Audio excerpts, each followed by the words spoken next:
Halo everyone, selamat datang di channel YouTube Climbing Partner. Konten ngobrolin kita kali ini, kita akan bahas tugas dari orang yang sangat penting saat kamu memanjat. Baik itu di tebing ataupun saat di wall climbing atau di kompetisi manjat. Tugasnya apa, orangnya apa, pasti sudah baca di judul videonya. Ya, betul, kita akan bahas belayer. Dan karena ini konten ngobrolin, jadi saya tidak sendiri. Saya sudah ditemani dengan salah satu orang yang dia sebagai belayer. Kita sambut aja Bapak yang satu ini, silakan. Sehat, Mang? Sehat. Alhamdulillah, hatur nuhun, tas sumping ka dieu. Iya. Tebih ieu nya we. Tebihnya. Haheho, anjir. Kumaha da, Mang? Alhamdulillah, Sehat terus? Mang, sehat, Mang, sehat. Bisa diperkenalkan dulu ke penonton, mungkin ada yang belum tahu Om ini namanya siapa, tugasnya apa, asal dari mana, tempat tanggal lahir, nomor telepon, nomor sepatu. Yang penting nomor rekening sih. Itu dia benar, nomor rekening. Silakan. Oke, halo everyone. Saya dipanggil Adi. Aditya sebetulnya.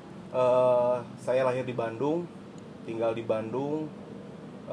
Saya salah satu aktif di official kompetisi Pengda Jabar sebagai belayer. Belayer. The best belayer in the wood. Amin. Amin. Jadi dari mulai kapan ngebelay itu, Bang Adi? Bang, Mang atau Om itu orang? Bebas. Bebasnya? Bebas. Siap. Rek Mang, rek Uwa, rek Bapak. Bapak. KB bebas lah. Bebasnya. Siap. Dari tahun 2010 sih 2010 saya sudah jadi official kompetisi. official kompetisi khusus belayer. Khusus belayer. Oh, Sebelumnya saya aktif di atlet, saya manjat.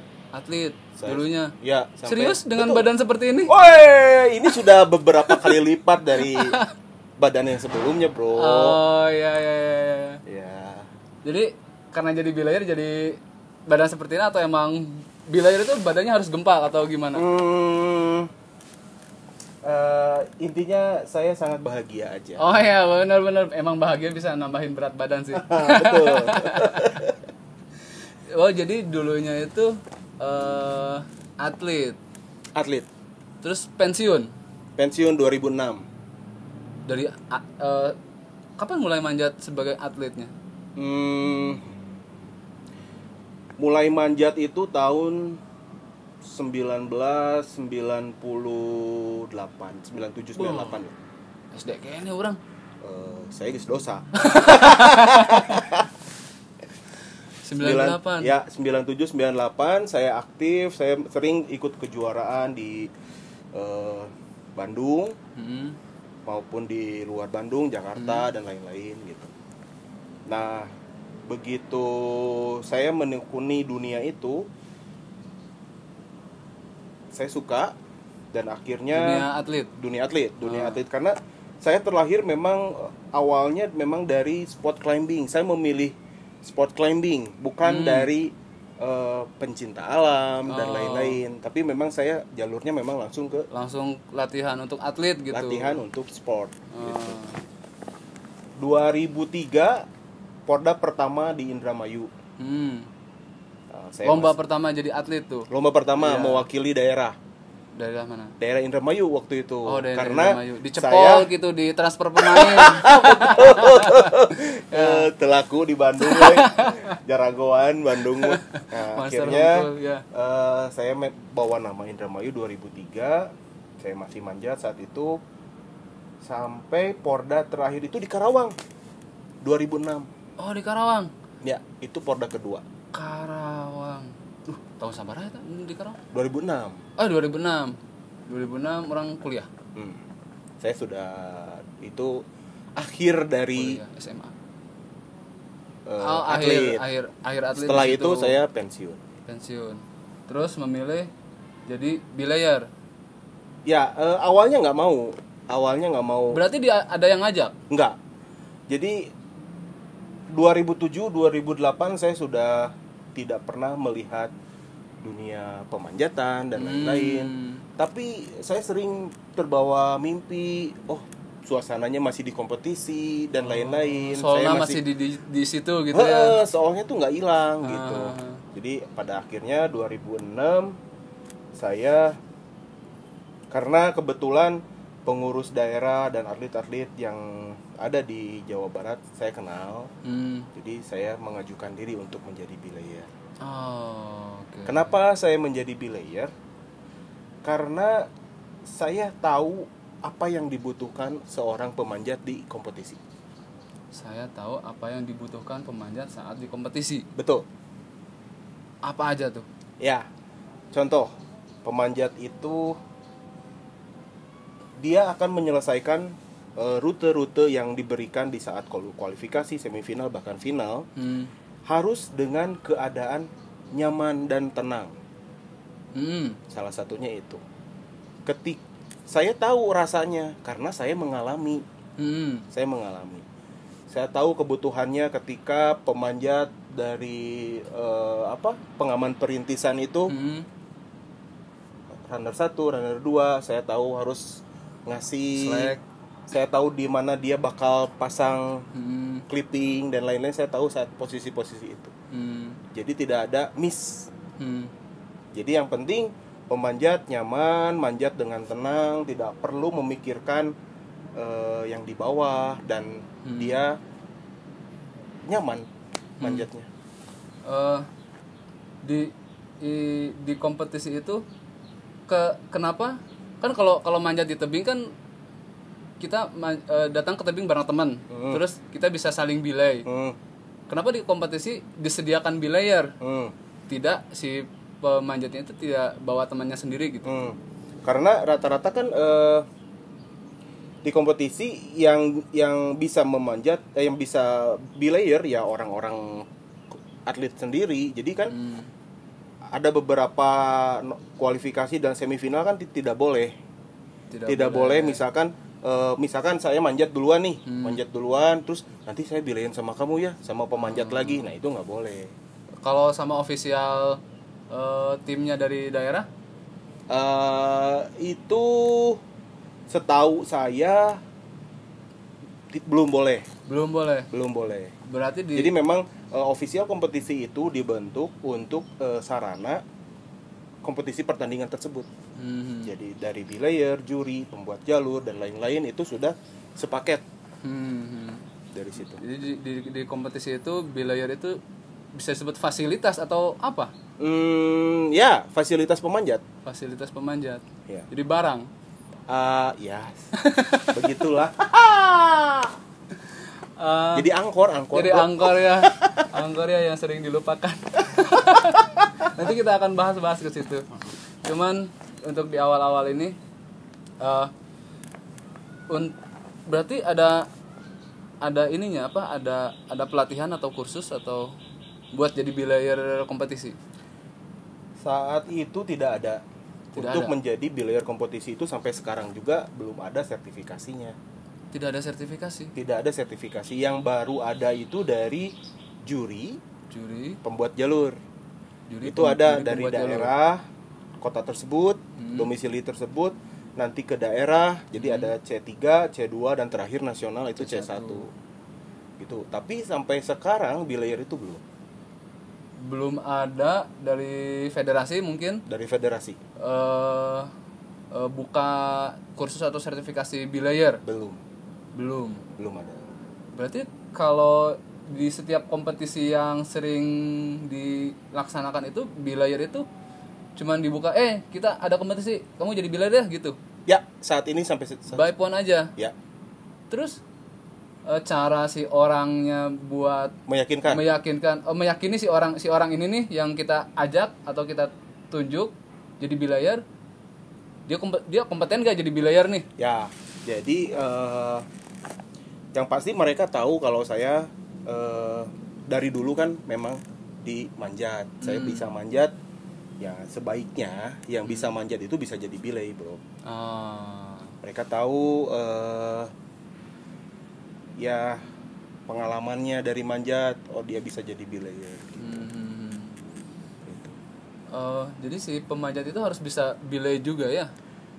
Yang Ya. kompetisi, pemanjat kompetisi. Ya, sebetulnya semua pemanjat mau itu kompetisi atau mau di luar kompetisi, mau di tebing, mau dimanapun ya sangat wajib untuk awal itu dia harus bisa dulu belay. Untuk awal. Untuk mengawali masuk ke dunia sport climbing, ya dia harus bisa cara belay. Tapi kan banyak, saya sering dapat curhatan, manjatnya jago tapi nggak bisa ngebelay. Nah itu salah. Oh. Kalau buat saya itu salah. Oh, kalau dari asumsi pribadi itu, Ya, karena buat saya dia melewati satu langkah.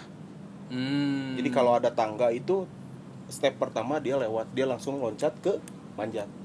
Yang penting kamu berani, kamu manjat, nanti saya belay. Nah itu salah.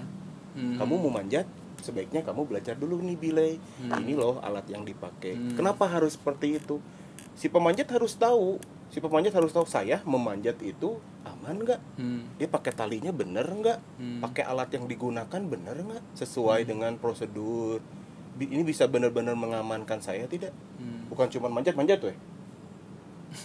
Lagrag, bahe. Ya. selesai, benar. Jadi buat saya belayer itu penting. Ya. Bisa belayer itu wajib. Bisa belay. Bukan penting, tapi wajib. Wajib ya, setiap pemanjat. Setiap pemanjat. Kan kalau pengalaman saya nih ya, kalau saya kalau mau manjat di tebing itu atau manjat di wall itu, terus tolong bilayin ke teman atau siapa. Kalau yang udah kenal mah, oh dia udah bisa ngebilay. Terus kalau dibilay sama orang yang baru kita kenal, pasti ada perasaan, duh, Khawatir ya, dia bisa atau enggak gitu kan. Betul. Nah itu cara meyakinkan kita sebagai belayer ke orang lain si pemanjat itu gimana? Untuk saat ini, kalau saya orang yang belum mengenal saya, kalau saya bisa belayer, kebetulan di tahun 2018 saya punya kesempatan untuk belajar lebih. Apa tuh? Belajar apa? Jadi di sana ada namanya Southeast Asia Sport Climbing Federation. Oh, si Asep eta. Siasep eta.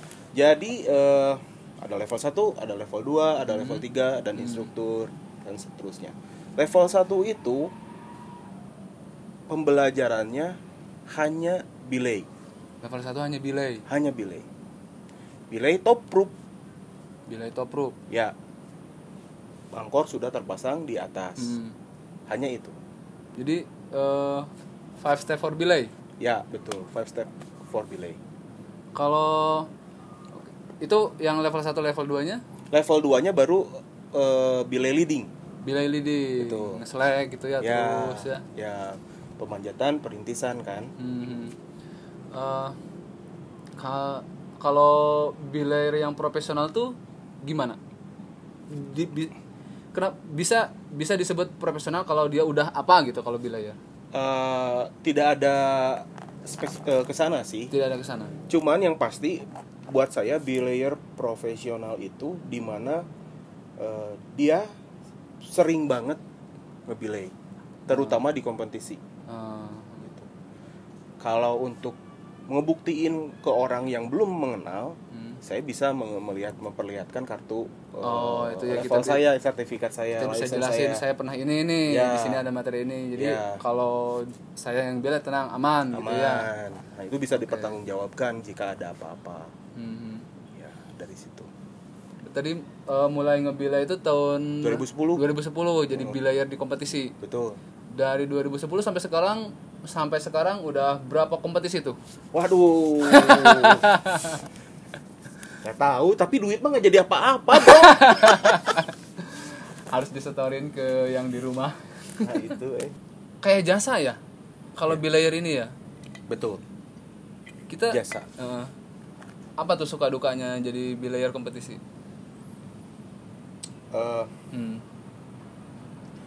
Saya bangga, Hmm?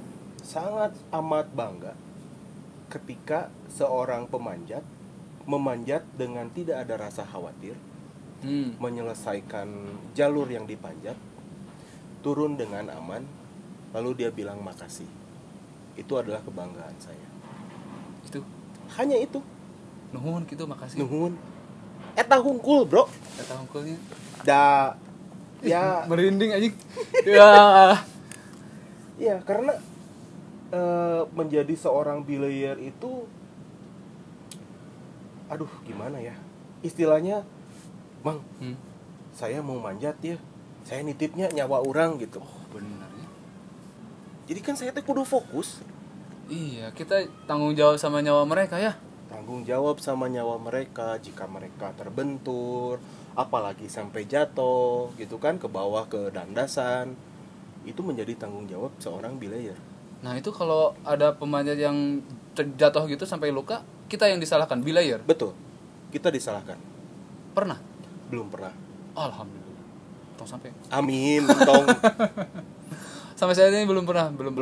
Tapi kalau temen ada pernah yang mengalami. Jadi kadang-kadang kan mereka tuh menganggap kalau bilayer itu gampang.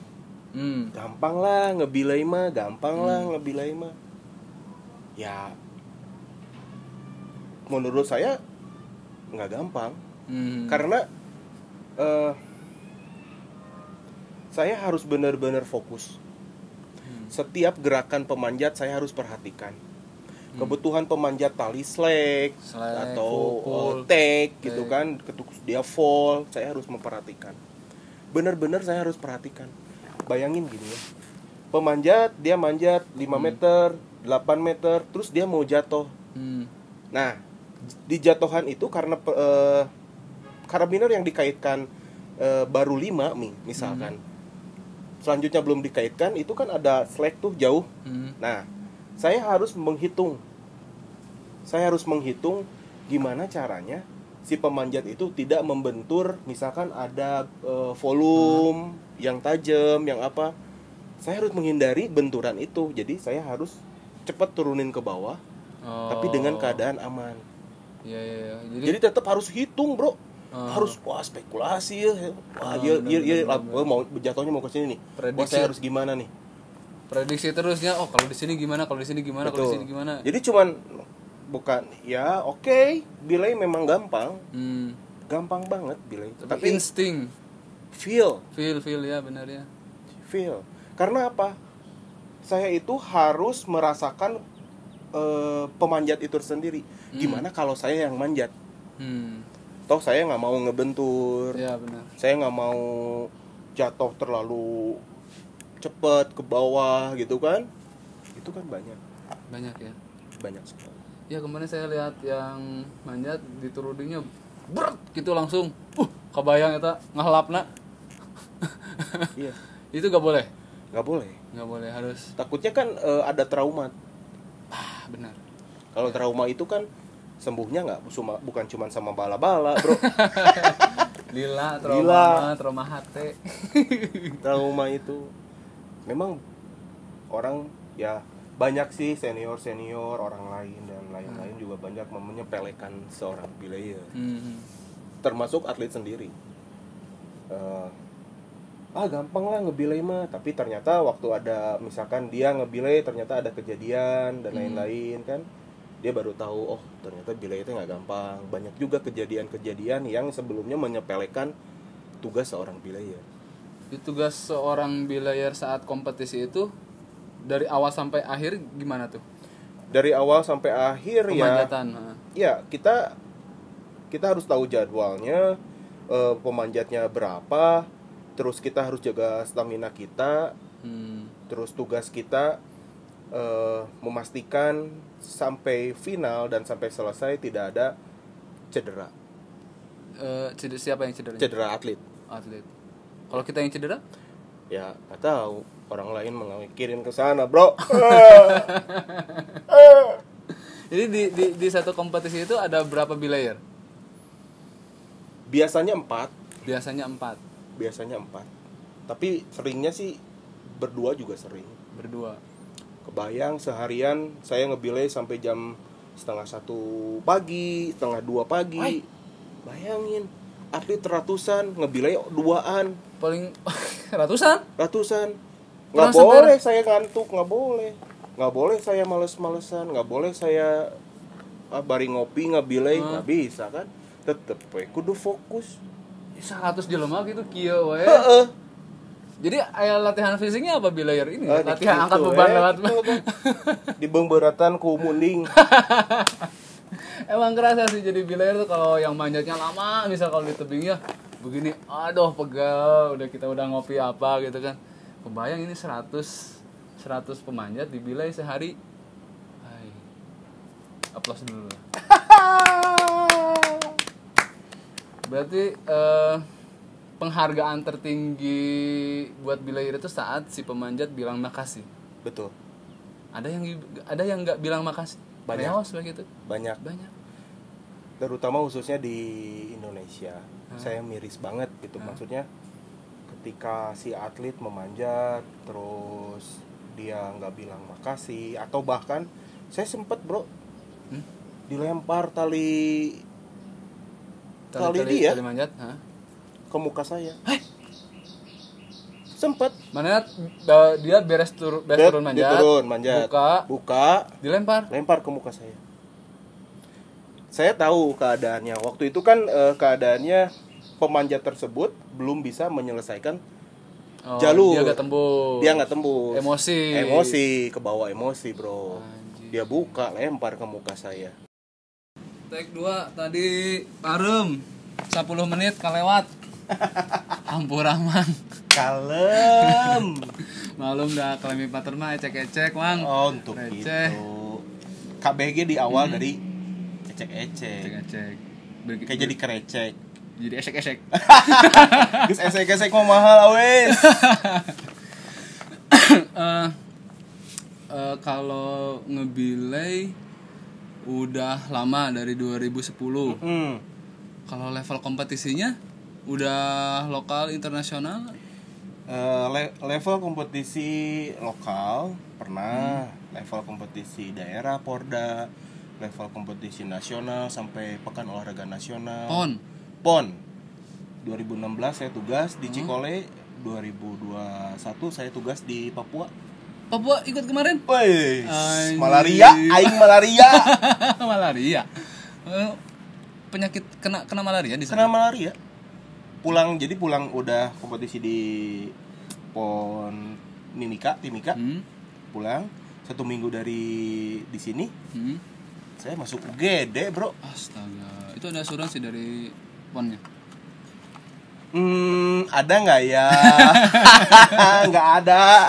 Ditanggung BPJS. Sampai kompetisi Asia Championship. Wow. Level Asia. Yang di Bogor. Pekansari Bogor. Pekansari. Ya. Itu gimana tuh prosedurnya?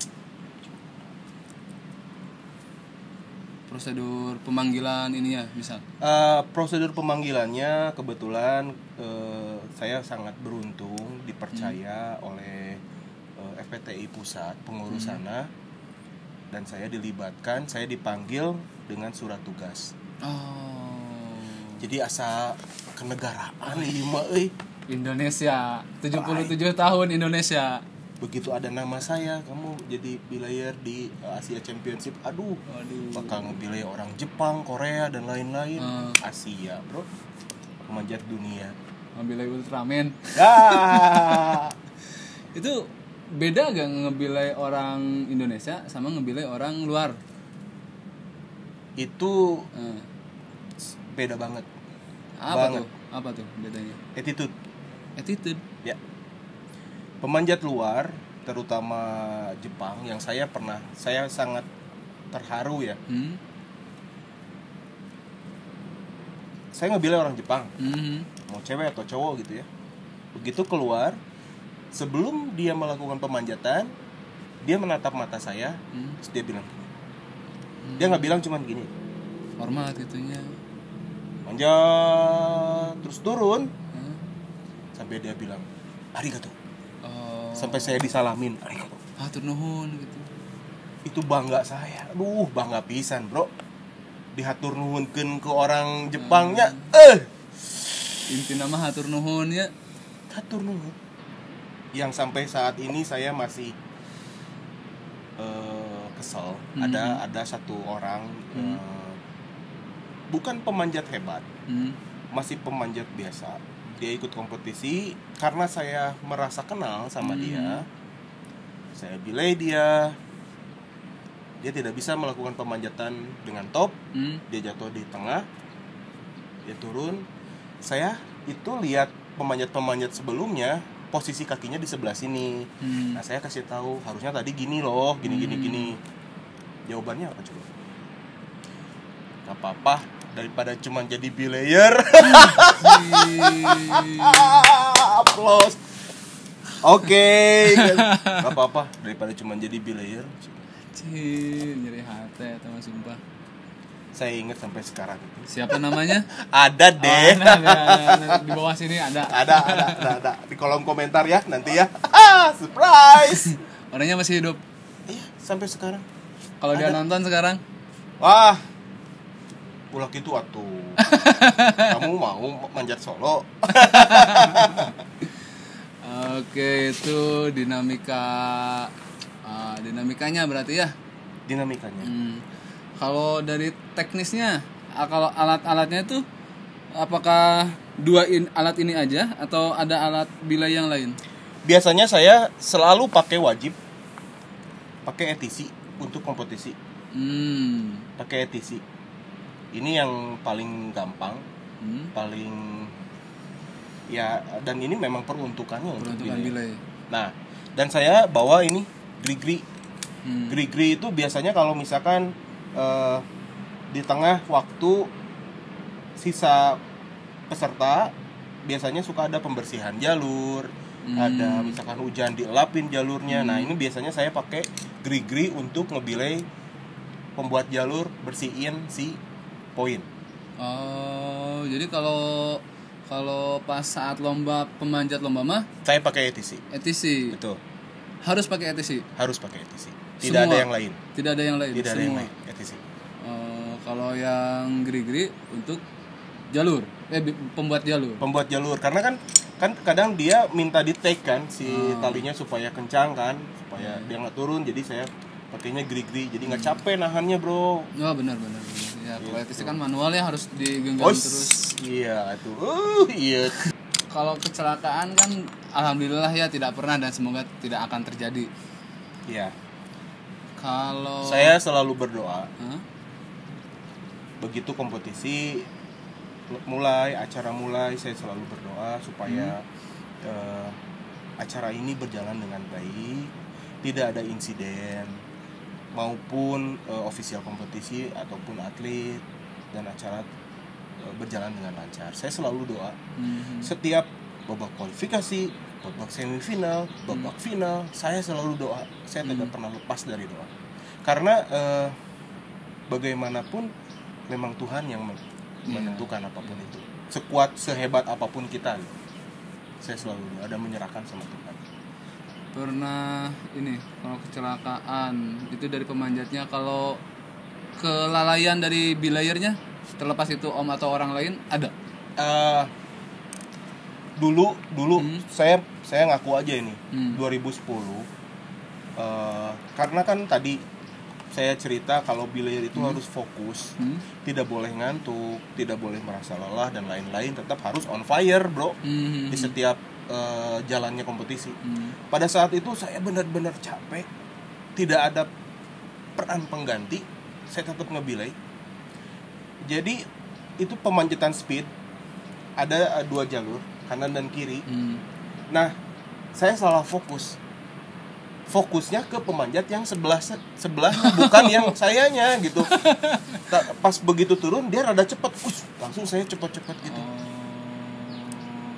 Itu. Nah, di situ saya belajar kan. Di situ saya belajar dari kesalahan. Kita tidak boleh lengah, tidak boleh melihat siapapun kecuali yang saya bilang. Jadi kita fokusnya ke pemanjat yang kita bilai aja. Betul. Ya. Misalkan pemanjat sebelah nama Gelis. Pemanjat sebelah nama waduh gitunya bahaya, atau misalkan jagoan atau misalkan cepat dan lain-lain. Enggak. Ini fokus. Enggak mandang itu cowok atau cewek. Enggak mandang apapun. Pokoknya dia pemanjat yang kita pilih. Kita itu fokus. aja. Kadang-kadang kita memang merasa disepelekan oleh atlet itu sendiri. Kadang-kadang kita juga ya dianggap gimana lah sama orang-orang yang menganggap bahwa bilai itu gampang. Ya memang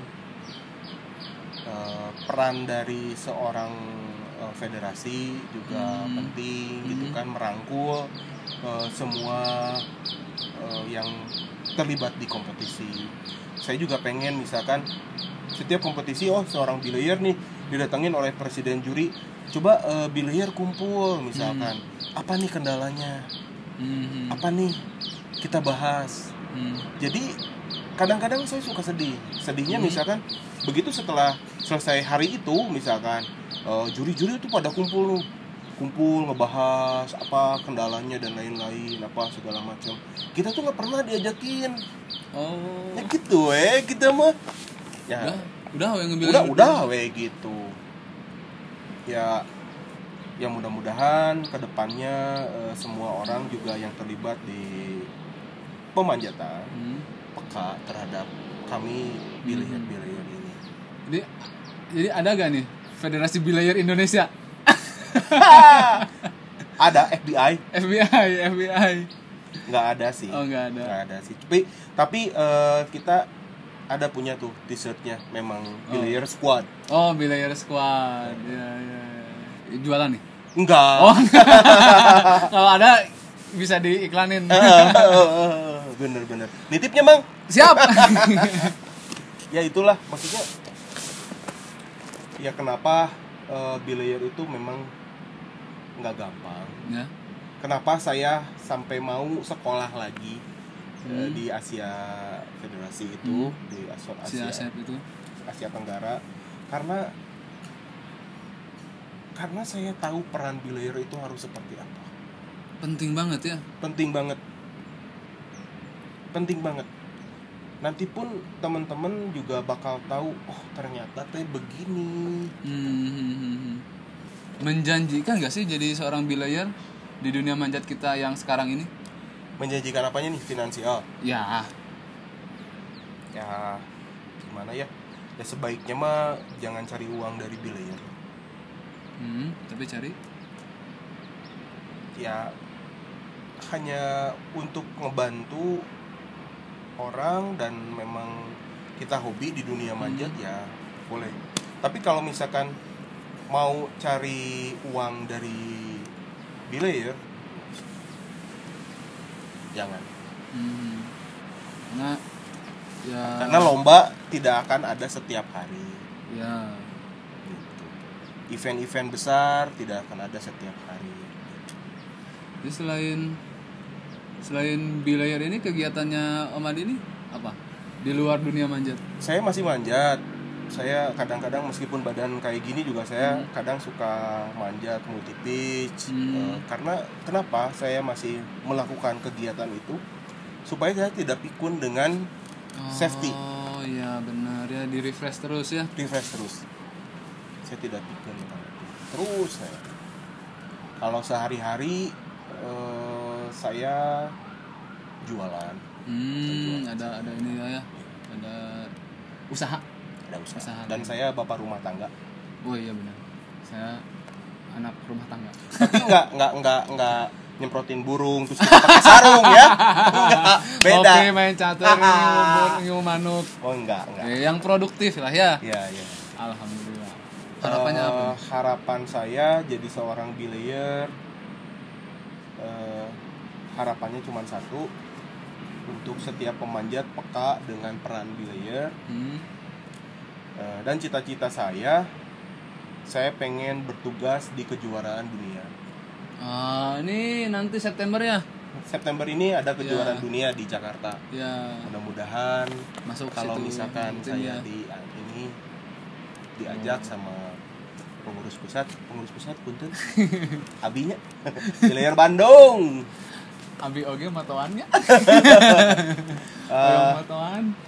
Terus begini, kan banyak tuh sekarang ini Mapala, SMA dan lain-lain. Mereka tuh bikin kejuaraan di luar federasi. Oh iya, banyak tuh. Betul. Sebaiknya itu memang harus ada rekomendasi dari federasi. Kenapa? Karena memang mereka itu sudah terbiasa di situ, sudah terbiasa di jalurnya kompetisi. Sekarang begini, misalkan ada kejuaraan tanpa ada rekom dari FPTI. Misalkan mereka bawa bilayer yang dia bisa bilayer. Terus tapi ternyata ada apa-apa. Yang disalahin siapa? Federasi. Oh iya, benar ya. Pernah beberapa ada kejadian sampai dia jatuh dari atas. Oh gitu iya kan. tuh pernah ada yang ada. saya lihat videonya yang bener aja jatuh gitu aja gitu kan. Itu tidak ada surat ke FPTI, ke federasi. Yang disalahkan siapa? Federasi. Kenapa ada kejuaraan itu di wilayah yang ini federasi? Iya. Jadi kan saya pernah lihat video benar orang manjat terus jatuh. Jatuhnya teh talinya di atas, orangnya jatuh di bawah. Ya, benar.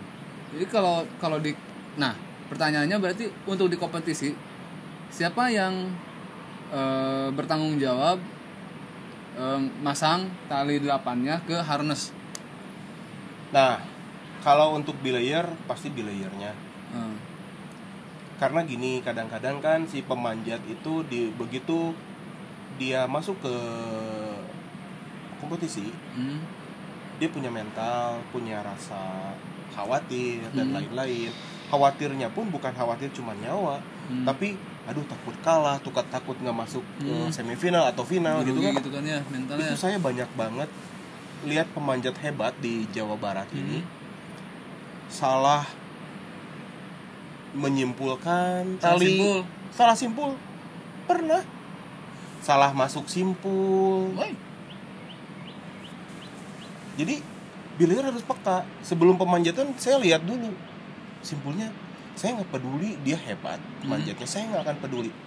Saya anggap mereka tidak bisa apa-apa tentang simpul. Jadi saya harus perhatikan. Saat mereka masang kita perhatiin. Saya perhatiin. Oh masangnya benar, udah benar, oke. Kalau ada yang keliru kita peringatin. Banyak kan, salah masang harness gitu kan, kebalik harness dan lain-lain. Buka dulu. Begitu. Berarti bilayer ini sangat penting sekali ya. Krusial memang. Krusial. Karena kalau ada apa-apa ya kita juga. Iya. Saha bilayerna? Lain abdi. Nah, begitulah ngobrolin bilayer tadi bersama Om Adi ini. Pengalamannya sangat berharga sekali, infonya sangat penting sekali. Jadi buat teman-teman yang ikutan kompetisi, jangan lupa kalau nanti manjat bilang terima kasih sama bilayernya. Karena sudah menyelamatkan hidup Anda di hari itu. Betul? Betul. Baso. Jadi untuk penutup apa nih dari seorang bilayer kompetisi untuk teman-teman kita yang ada di luar sana? Untuk yang terakhir ya bro ya? Ya terakhir. Dipastikan setiap orang yang mau memulai mencoba dunia baru, hobi baru di panjat dinding atau panjat tebing gitu kan, harus diawali dengan belajar belay. Belajar belay, simpul harus benar. Karena jangan sampai nih kalian sudah hebat tapi kalian masih nggak bisa pasang simpul 8. Kamu bukan apa-apa. Sering terjadi bro. Yeah. Di kompetisi terutama. Om, pasangin om. Hah? Kamu atlet? Iya om. Nggak bisa masang tali? Nggak bisa om. Terus selama ini gimana? Aku diiketin. Terus kalau ngikatnya salah gimana? Nggak tahu om. Belajar. Ada yang itu gitu. Sering terjadi di kompetisi. Bayangin bro, dia teh atlet bisa nyimpulkan tali sorangan. Allahu Akbar. Padahal itu buat keselamatan dia sendiri ya. Jadi itu maksudnya coba deh sebelum kalian hebat di manjat, kalian hebat dulu di belay, karena belay itu adalah safety nomor 1. Baru ke simpul, baru ke manjat. Itulah yang pasti. Oke, itulah penutup kita hari ini. Terima kasih Om Adi. Hatur nuhun. Baik, terima kasih buat yang sudah menonton dari awal sampai akhir video ini. Terima kasih, sampai jumpa di video selanjutnya. Dadah. Dadah. Hatur nuhun.